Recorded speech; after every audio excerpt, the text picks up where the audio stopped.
Alisema wako na wageni huko juu. Unaona huko kwa ile kona. Utanyamaza wewe. Wako na wageni huko juu. Huko kwa kona wako na catering leo.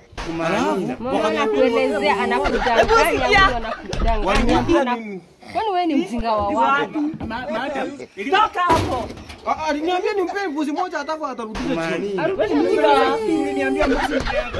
Ulinieleza vizuri mbuzi ni yako. Na ukaniambia kwamba nikupatie pesa, niende nifanye catering, alafu nikurudishie anko. Kwani ukambe hapo?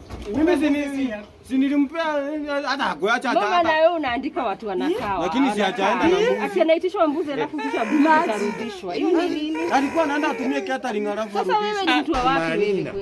Hebu tuja polisi. Polisi. Wacha niite. Nimekutumia WhatsApp. Wacha aende.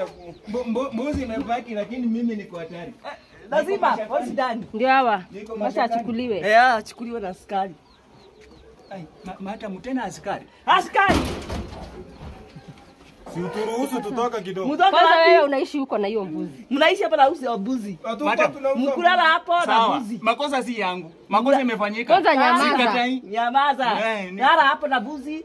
Ulala hapo mpaka kesho. Unatumia hiyo ujuaji yako Kuna uwezekano tutashikwa leo. Leo lazima askari wamefika. Naomba tu ya kwamba nimekosea. Umekosea. Nimekuja kununua mbuzi na si yangu. Umekosea na ujeuri hiyo yako, unakuja kudanganya mwenzako hapa ati anapeana mbuzi. Anapeana mbuzi.